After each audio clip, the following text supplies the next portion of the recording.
There's a contradiction in this world that's honestly hard to swallow. A country sitting on massive reserves of oil, enough to keep selling for decades, yet its people are still struggling just to get through the day. That country is Iran. It sounds almost unreal, but it's not. This is real life, and it's harsher than most people imagine. If you were living in Iran right now, the question every morning wouldn't be, "What should I eat today?" It would be, "Can I even afford to eat today?" Inflation here isn't the kind where prices go up a little and you complain for a second.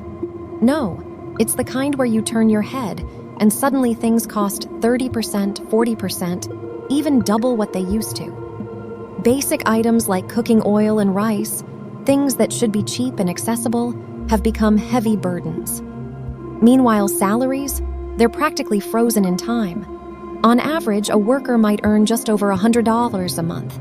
That might sound manageable until you realize that basic living costs can be 3 to 4 times that amount. In simple terms, you work all month and still come up short.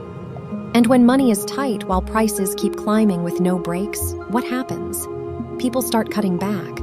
Not on luxury things like coffee or travel, they cut back on the essentials. Eating less, buying cheaper food, skipping meals altogether.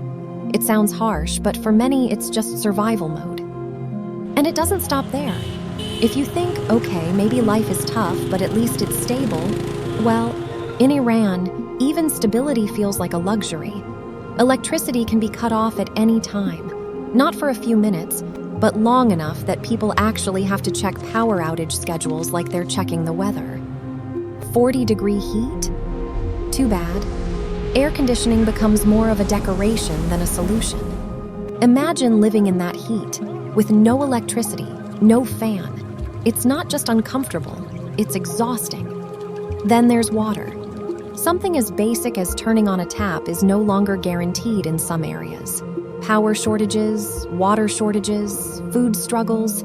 It starts to sound like a post-apocalyptic scenario, except this is everyday life for millions of people.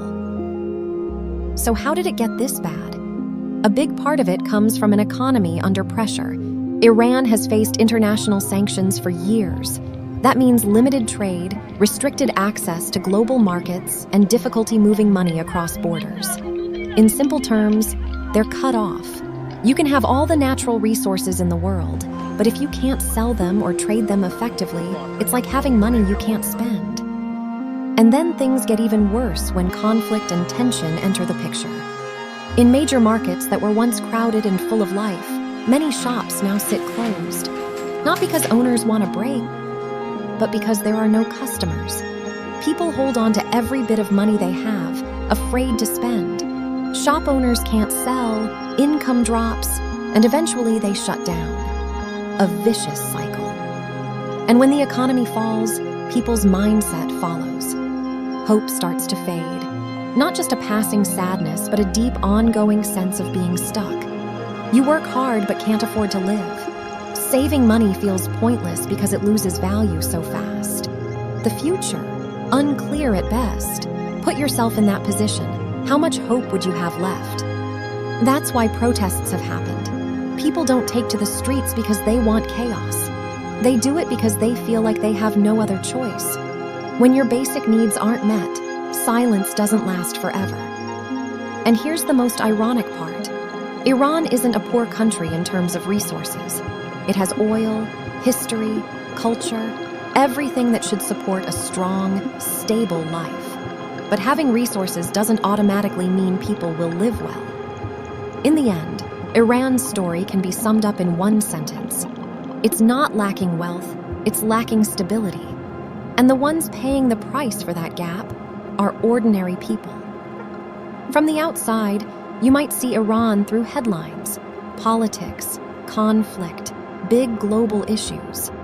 But if you look closer, you'll see something else. A mother hesitating before buying an extra bag of rice. A father working all month and still falling short. A family sitting in the dark during a power outage, sweating through the heat. This isn't a distant story. This is daily life. And maybe the scariest part isn't poverty itself. It's the feeling of not knowing if things will ever get better.